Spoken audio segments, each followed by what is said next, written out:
Hello दोस्तों, मैं Puneet Dogra doubt net पे आप सभी का स्वागत करता हूं और हम वापस आ गए हैं अपने कौन बनेगा कमांडो स्पेशल कॉन्टेस्ट में फाइनल राउंड में। और फाइनल राउंड में आज हमारे साथ एमपी के एक छोटे से गांव से एक स्टूडेंट जुड़े हुए हैं जिन्होंने 2 राउंड को क्लियर करा है बहुत ही अच्छे से और फाइनल राउंड में पहुंच चुके हैं।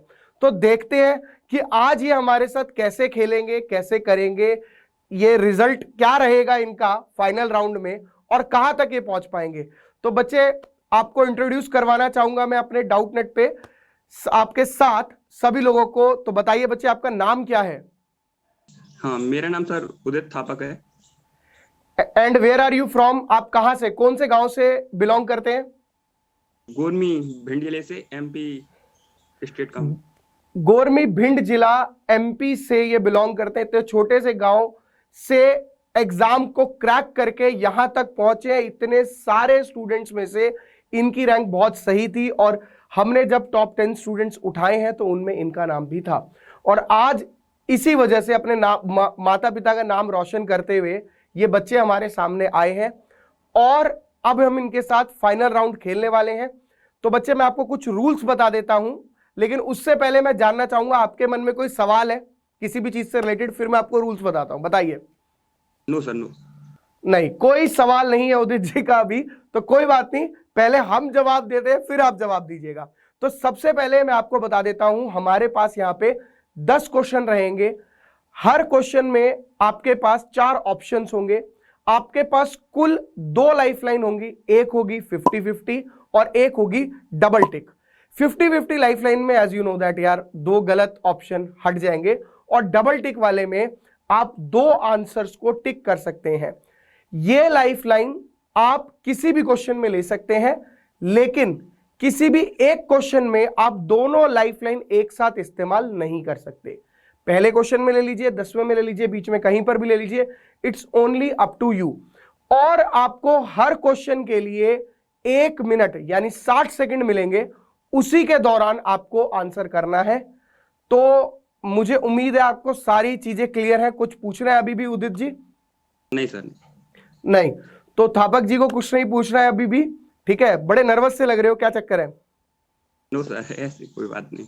ऐसी कोई बात नहीं। तो उदित जी, कौन से स्कूल से बिलोंग करते हो आप बेसिकली, और वैसे कौन सी क्लास से हो, कौन सी क्लास में हो अभी? क्लास 12th में हूँ।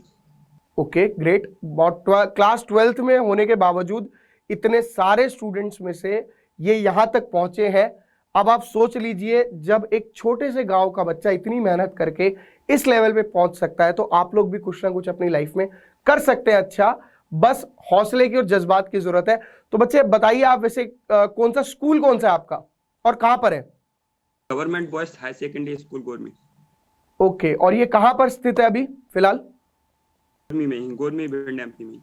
ओके, गोरमी में ही है। गवर्नमेंट स्कूल से ये बच्चा बिलोंग करता है। और भाई आप देख लो, मैं बार बार एक ही चीज बता रहा हूं आप लोगों को, जोश जुनून हमारे को एक जगह पर ऐसी स्टेज पर लाके खड़ा कर देता है जहां पर हम लोग अपने और अपने माता पिता का नाम बहुत आसानी से रोशन कर सकते हैं। बस जरूरत है किस चीज की? हार्डवर्क और स्मार्ट वर्क की, जो आपको हमेशा डाउट नेट पे हम लोग करवाते रहेंगे। तो चलिए हम लोग अपना कॉन्टेस्ट स्टार्ट करते हैं और डिफेंस से रिलेटेड कुछ चीजों पर डिस्कशन शुरू करते हैं और क्वेश्चन पूछना स्टार्ट करते हैं। तो पहला क्वेश्चन आपके सामने प्रस्तुत किया जाता है, ये रहा क्वेश्चन। देखिए, क्वेश्चन है, which of these batch is of squadron leader? इनमें से कौन सा बैच जो है वो स्क्वाड्रन लीडर का है? बताइए। Option A, B, C, D. आपको सिर्फ बताना है स्क्वाड्रन लीडर का कौन सा बैच है। टाइम चल रहा है, आराम से 60 सेकंड है, देख के आराम से जवाब दे सकते हैं।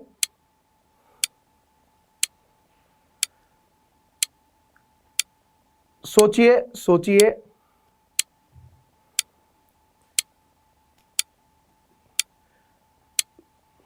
आप लाइफलाइन का इस्तेमाल करना चाहे कर सकते हैं। Time is running.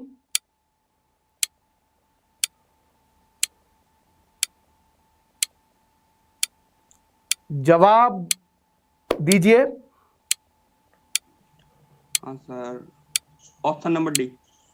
Option number D बोला इन्होंने, स्क्वाड्रन लीडर जी का बैच। कंप्यूटर जी ताल लगाइए फटाफट से। और बच्चे ये पहला सवाल आपका रॉन्ग है, क्योंकि स्क्वाड्रन लीडर जी का जो बैच होता है वो ऑप्शन बी है। अभिनंदन जी का याद कीजिए, नर्वस मत होइए, आराम से सवालों के जवाब दीजिए। 10 क्वेश्चन है अपने पास, पहला गलत हो गया, कोई बात नहीं। हमारे अभिनंदन जी का तो नाम किसने नहीं सुना यार, मतलब याद होगा, स्क्वाड्रन लीडर वो भी थे एयरफोर्स में। तो आपको बताना था इनमें से कौन सा सही उत्तर है। Option number 20 correct. Actually squadron leader के कंधे पे जो पट्टियां होती हैं उसमें साइड में 2 चौड़ी पट्टी, बीच में नीले रंग का, मतलब साइड में जैसे आपको दिख रहा है, इस तरीके का बैच होता है। ठीक है, तो चलिए कोई बात नहीं, that is not a big deal. अभी बहुत बड़ा कॉन्टेस्ट बाकी है, 10 क्वेश्चन से एक ही गलत हुआ है, ऐसी कोई टेंशन नहीं। और दूसरी बात, आप लाइफलाइन का उपयोग भी कर सकते हैं, 2 लाइफलाइन है आपको, जैसा कि मैं बता भी चुका हूं। तो चलिए कोई बात नहीं उदित जी, नेक्स्ट क्वेश्चन पर आते हैं, लेकिन हौसला नहीं हारना, क्योंकि हार के जीतने वाले को बाजीगर बोलते हैं भाई। चलिए अगले क्वेश्चन पर आते हैं आपके सामने, क्वेश्चन नंबर 2 पर please. When was CRPF formed? Central reserve police force कब गठन हुआ था? सेंट्रल रिजर्व पुलिस फोर्स का कब गठन हुआ था? सीआरपीएफ का कब गठन हुआ था? 27 जुलाई 1929, 28 जुलाई 1929, 27 जुलाई 1939 और 30 जुलाई 1939। बताइए, डेट का क्वेश्चन है, आराम से ध्यान से देखकर आंसर कीजिएगा, आराम से सोच के। ये दूसरा क्वेश्चन है आपका,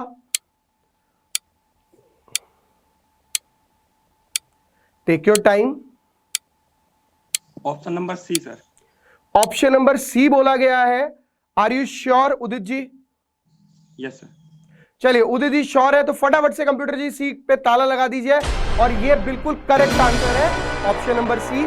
27 जुलाई 1939 को सीआरपीएफ का गठन हुआ था, जो सेंट्रल रिजर्व पुलिस फोर्स है उसका गठन हुआ था।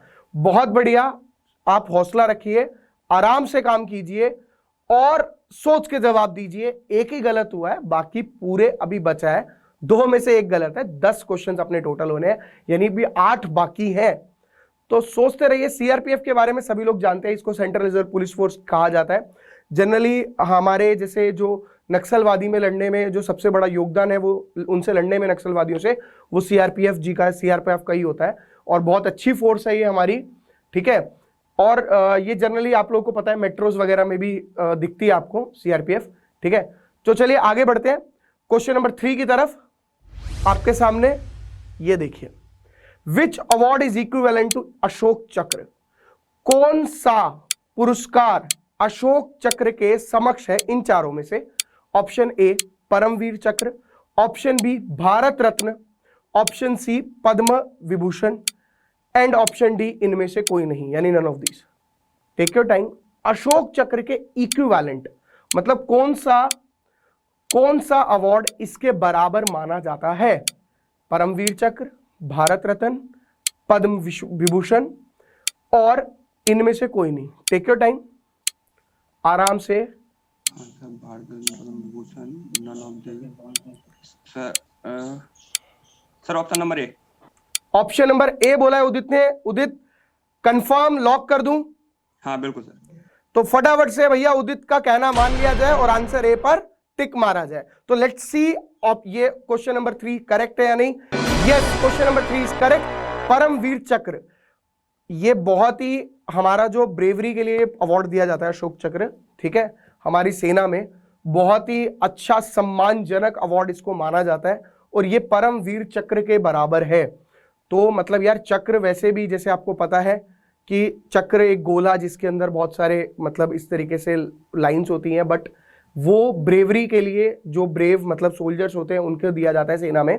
ठीक है, जब कुछ इस तरीके से मतलब अच्छे वो इवेंट्स कर देते हैं, मतलब कुछ इस आतंकवादियों को मार दिया या फिर कुछ अलग तरीके से उन्होंने हटके काम करा, उनके लिए अवार्ड को दिया जाता है। तो क्वेश्चन नंबर 4 पर बढ़ते हैं आगे, बिना टाइम को बर्बाद किए फटाफट से आपकी स्क्रीन पर ये रहा।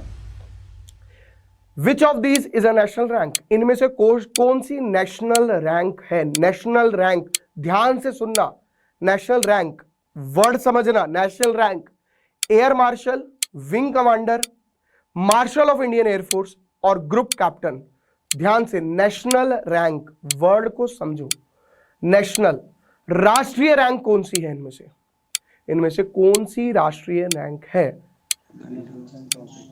क्वेश्चन नंबर 4 में कौन सी राष्ट्रीय रैंक है? आराम से टाइम लो और जवाब दो, नर्वस मत हो, time is running, make it राष्ट्रीय रैंक है जल्दी जल्दी जल्दी जल्दी। Option number C sir. Option number C, marshal of Indian air force को एक बारी फटाफट से फिक्स किया जाए। And yes, it is correct. Option number C, marshal of Indian air force is the national rank of our country. हमारी कंट्री की नेशनल रैंक जो है वो इन चारों में से मार्शल ऑफ इंडियन एयरफोर्स है। ठीक है, बहुत बढ़िया। तो चलिए आगे बढ़ते हैं अपने क्वेश्चन नंबर 5 की तरफ। तो पहला क्वेश्चन गलत करने के बाद बाकी अभी तक 3 ठीक करे हैं उदित जी ने। तो मतलब ऐसा नहीं है कि पहले में अगर आप गलत कर दे तो कॉन्फिडेंस लूज कर देंगे, कुछ नहीं, पूरा आपका मैच अभी पड़ा हुआ है यार। एक बॉल अगर मिस हो जाए तो क्या प्रॉब्लम है, विराट कोहली तो भाई विराट कोहली रहेगा ना। तो चलिए आगे बढ़ते हैं फटाफट अगले क्वेश्चन की तरफ। आपके सामने ये रहा question number 5, what is the retirement age of major general? ध्यान से सुन लो, मेजर जनरल की रिटायरमेंट की एज क्या होती है? Time is running. 60 साल, 58 साल, 62 साल और 65 साल। बहुत ही डिफेंस से रिलेटेड क्वेश्चन पूछे जा रहे हैं आप लोगों से, ताकि आपको पता हो कि आप किस लेवल पर रह रहे हैं। अभी डिफेंस में जाना चाहते हैं तो बताइए बताइए। Retirement age of major general 60 साल, 58 साल, 62 साल या 65 साल। 4 ऑप्शन आपके पास है, देखिए सोचिए answer. Option number A, are you sure? Option number A? हाँ सर। ऑप्शन नंबर ए बोल रहे हैं उदित, तो एक बारी कंप्यूटर जी ऑप्शन ए को ताला लगाया जाए। Sorry, it is a wrong answer. Option B is correct. 58 साल होती है मेजर जनरल की एज, जो अगर आप कभी देखेंगे तो अगर आपको देखना है तो एक्सटेंशन भी होता है, बट एक्चुअली जनरली जो आर्मी के लोग हैं, आर्मी पर्सन या फोर्स से रिलेटेड होते हैं, उनकी रिटायरमेंट एज बहुत जल्दी होती है। लेकिन जो हायर पोस्ट है लाइक ब्रिगेडियर और मेजर जनरल एंड एवरीथिंग, इनकी रिटायरमेंट एज थोड़ी ज्यादा होती है। बट एक्चुअली में अगर आप इंडियन आर्मी के वेब पेज पे देखेंगे तो ये 58 ईयर्स है। ओके, चलिए कोई बात नहीं, 2 गलत हुए, अभी लाइफलाइन आपकी दोनों बची हुई है। आराम से लाइफलाइन लेके भी आप जवाब दे सकते हैं, that is not a big deal. Question number 6 पे हम आपके सामने आगे बढ़ते हैं। Please computer ji question number 6 को निकालो। ये रहा question, in which year Indian navy was founded? Indian navy कब फाउंड की गई थी? 25 जनवरी 1950, 26 जनवरी 1950, 28 जनवरी 1950 और 20 जनवरी 1950। डेट वाले क्वेश्चन में बच्चे हमेशा कंफ्यूज रहते हैं, बट ये बहुत ही स्पेशल डे है, नेवी जब भारतीय नौसेना की जब स्थापना हुई थी। और ये बहुत सिंपल क्वेश्चन भी है, हमें समझना है बस इसको। Option number B, 26 option number, okay, option number B बताया उदित जी ने। Are you sure? बड़े कॉन्फिडेंस लग रहे हो भाई इस वाले क्वेश्चन में, क्या चक्कर है? हाँ सर, इस दिन तो संविधान लागू हुआ था। क्या बात है, क्या बात है। चलिए कंप्यूटर जी फटाफट से ऑप्शन नंबर बी को लॉक किया जाए। Yes, it is correct. 26 जनवरी 1950 को हमारा संविधान लागू हुआ था और 26 जनवरी को हम गणतंत्र दिवस के रूप में भी मनाते हैं, एवरीबॉडी नोज। और इसी दिन जो इंडियन नेवी है उसकी स्थापना की गई थी, भारतीय नौसेना की स्थापना भी इसी दिन हुई थी। बहुत ही अच्छे से कॉन्फिडेंस से आपने जवाब दिया, लेकिन अभी घबराना नहीं, 2 ही गलत हुए हैं, पूरा मैच बचा है। 4 चौके, 4 बोलो पे 4 चौके मार के मैच को जीत सकते हो। 2 लाइफलाइन, सबसे अच्छी बात यह है कि आपके पास बची हुई है, यानी उसका इस्तेमाल करके भी आपको एडवांटेज है आगे। बहुत बढ़िया। तो चलिए कोई बात नहीं कंप्यूटर जी, अगले क्वेश्चन पर फटाफट से बढ़ते हुए ये रहा, when was Indian marine force raised? भारतीय समुद्री सेना का गठन कब हुआ था? इंडियन मरीन फोर्स, ध्यान से सुनिएगा, ध्यान से पढ़िएगा। इंडियन मरीन फोर्स 1978, 1986, 1987 और 1989। अप्रॉक्सीमेटली आपके 20 सेकंड जा चुके हैं। आराम से सवाल का जवाब दीजिए, सोचिए। 7वां क्वेश्चन है, पहले 6 में से 2 गलत हैं, 2 लाइफलाइन आपकी बची हुई है।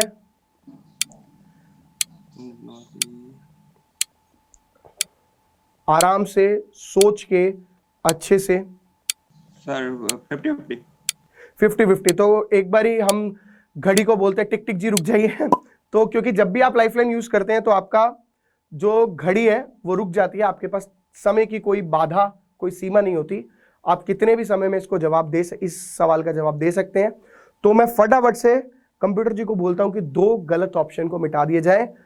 तो आपके सामने अभी ऑप्शन ए और डी को हटा दिया गया है, यानी बी और सी इन दोनों में से कोई एक आपका करेक्ट आंसर है। सो आप बी और डी को हटा दिया है हमने, ठीक है, तो सॉरी ए और डी को हटा दिया है, बी और सी में से आपका एक करेक्ट आंसर है। बताइए which of the following is correct now. अब आप बी या सी में से किसी एक को चुन सकते हैं, समय की कोई सीमा नहीं है, सोचिए समझिए फिर सवाल का आंसर कीजिए। पर अब दूसरी लाइफलाइन आप यूज नहीं कर सकते, क्योंकि किसी भी एक क्वेश्चन में आप 2 लाइफलाइन एक साथ यूज नहीं कर सकते। दूसरी वाली आप अगले क्वेश्चन में यूज कर सकते हैं या उसके बाद, जब भी आपको लगे। ऑप्शन बी या सी में से कोई एक करेक्ट जो आपको लग रहा हो। 1986 या 1987 भारतीय समुद्री सेना का गठन कब हुआ? Indian marine force, Indian navy नहीं इस बार, Indian marine force, marine force की बात हो रही है यहां पे। बताइए बच्चे, सोचिए आराम से, समझिए और आंसर कीजिए। 1986 या 1987? सर ऑप्शन नंबर बी पर क्लिक करो। ऑप्शन नंबर बी पे क्लिक करने के लिए बोला है उदित ने। उदित जी, ये सवाल अगर आपका गलत हो तो आपके 3 गलत हो जाएंगे, अगर सही होता है तो हम आगे बढ़ जाएंगे, गलत होगा तब भी आगे बढ़ेंगे, बट 3 आपके गलत हो जाएंगे। आप एक बार सोच लीजिए बी और सी में से कौन सा टिक करूं, दोबारा अगर आप सोचना चाहते हैं तो। इंडियन मरीन फोर्स का गठन कब हुआ था? क्वेश्चन नंबर 7 में। इंडियन मरीन फोर्स क्वेश्चन बहुत ही प्रैक्टिकल है, रिलेटेड टू डिफेंस है।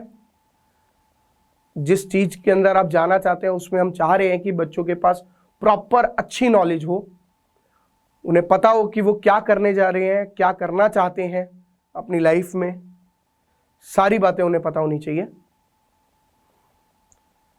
बताइए कौन सा टिक करूं, बी या सी?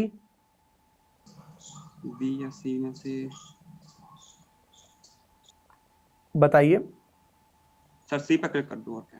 सी पे क्लिक करने के लिए बोला उदित जी ने, फाइनली सी। चलिए कंप्यूटर जी, फाइनली सी को ताला लगा दिया जाए। बच्चे अगर आप पहले बी बोल रहे थे, आपने क्या सोचा कि मतलब बी नहीं बोला, क्या सोचा कि बी नहीं बोला अभी आपने? सर 1987 और 1988 मरीन के बारे में पता भी तो नहीं है, मे बी तो वैसे फाउंड। ओके, मरीन के बारे में पता भी नहीं, तो आपने बेसिकली ये तुक्का मारा है। हाँ यार अगर आप बी बोलते तो आपका सवाल ये गलत होता। सी इज राइट आंसर। कोई बात नहीं, बहुत बढ़िया, सी करेक्ट आंसर है इसका। यानी अभी आप आगे भी बढ़ रहे हैं, टेंशन मत लीजिए, और सही जवाब के साथ बढ़ रहे हैं। तो तुक्का मारा तो कोई बात नहीं, बट सही निकला, ठीक है। यहां पर यही गेम थी कि भाई सही होना चाहिए, है ना, करेक्ट। तो चलिए कोई बात नहीं, बहुत बढ़िया। अगले क्वेश्चन की तरफ आपकी तरफ बढ़ते हुए, क्वेश्चन नंबर 8 की तरफ फटाफट से। How many star are there in colonel batch in Indian army?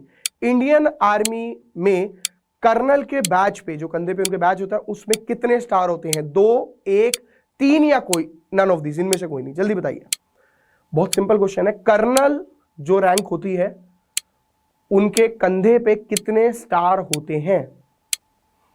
How many stars, भारतीय सेना में कर्नल के बैच में कितने सितारे होते हैं? Time is running. Option number A 2, option number B 1, option number C 3 और option number D none of this. बताइए जल्दी से। कभी आपने देखे हैं कर्नल साहब को अपने आसपास, कभी देखा है उनको ड्रेस में, वर्दी में? नहीं, कोई बात नहीं, जल्दी आंसर कीजिए। ऑप्शन नंबर ए पर। ऑप्शन नंबर ए क्लिक किया जाए। Yes, that is correct answer. Option number A 2, 2 star और एक जो चिन्ह होता है शेर वाला, वो चिन्ह होता है उनके कंधे पर। जो कर्नल होते हैं, ठीक है, उनके कंधे पर एक शेर वाला और 2 स्टार्स होते हैं। और अगर हम बात करें सिर्फ ओनली 2 स्टार्स की, जब तो ओनली 2 स्टार्स लेफ्टिनेंट के होते हैं कंधों पर, ठीक है। ये आर्मी के लिए हमने बोला था, भारतीय सेना में कर्नल के बैच में कितने सितारे होते हैं। बहुत ही बढ़िया क्वेश्चन था। अगले क्वेश्चन पे आपकी तरफ बढ़ते हुए, क्वेश्चन नंबर 9 की तरफ आपको ले जाते हुए, दौड़ाते हुए, ये रहा। व्हेन वॉज लास्ट अशोक चक्र वॉज अवॉर्डेड? अंतिम अशोक चक्र कब प्रदान किया गया है? अशोक चक्र अंतिम लास्ट टाइम कब दिया गया था? 2018 में, 2016 में, 2017 में, 2019 में। अशोक चक्र आखिरी बार कब दिया गया, किसे दिया गया, ये क्वेश्चन नहीं है, ठीक है। बताइए, टाइम लीजिए। हाँ ये तो 2018 लगभग 2018। Are you sure? Last Ashok Chakra just last की बात हो रही है, अभी कब दिया गया था? टाइम रनिंग आपके पास लगभग हाँ लगभग अब तो बहुत ही कम बचे। ऑप्शन नंबर ए। तो ऑप्शन नंबर ए पर एक बारी कंप्यूटर जी ताला लगा दिया जाए। Sorry, it is a wrong answer. 2019 में अशोक चक्र जो है वो प्रदान किया गया था। 2019 में लांस नायक थे, एक उनको दिया गया था जो कि आर्मी से बिलोंग करते हैं, ठीक है। वजीर करके उनका नाम था, जहां तक मुझे एग्जैक्टली ध्यान है। तो लास्ट जो अभी 2019 में मिला था, ठीक है। तो चलिए कोई बात नहीं। तो चलिए आगे बढ़ते हैं अंतिम प्रश्न पे। अंतिम क्वेश्चन, लास्ट क्वेश्चन। 9 में से अभी 3 गलत है। What is the range of spectra Jaguar? Spectra Jaguar की रेंज क्या है? आपके सामने है 4 option. 3524, 3500, 3542, 3554। Range of spectra Jaguar, range of spectra Jaguar क्या है? Time is running. Option number 1 sir. Option number A 3524 last question है। एक बार क्लिक कर दिया जाए, ताला लगा दिया जाए। तो कंप्यूटर जी फटाफट से ऑप्शन नंबर ए पे, जैसे आप ताला लगा चुके हैं, आंसर बताइए हमें सही कौन सा है। Yes, it is correct answer, option number ए। तो ऑप्शन नंबर ए जो था वो बिल्कुल करेक्ट आंसर था। उम्मीद करता हूं धीरे धीरे आप डिफेंस की नॉलेज को और बढ़ाएंगे। अभी आपकी जो सब्जेक्ट रिलेटेड नॉलेज है वो तो अच्छी है, तभी आप इस एग्जाम को क्लियर करके यहां तक, मतलब पीछे 2 एग्जाम को क्रैक करके यहां तक पहुंचे।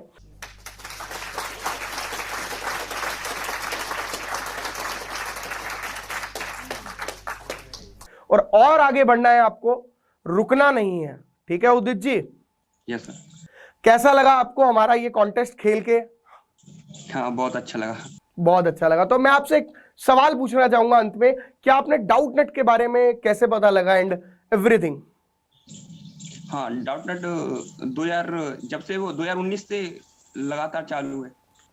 अच्छा, मतलब 2019 से लगातार चालू है। डाउट नेट तो बहुत पहले से चालू है बच्चे, आपने चालू करी हुई है 2019 से, ऐसा बोलिए। Okay okay okay okay. तो आप बेसिकली यहाँ से स्टडी भी करते हैं या फिर सिर्फ डाउट्स के लिए अभी हमारे साथ जुड़े हुए हैं?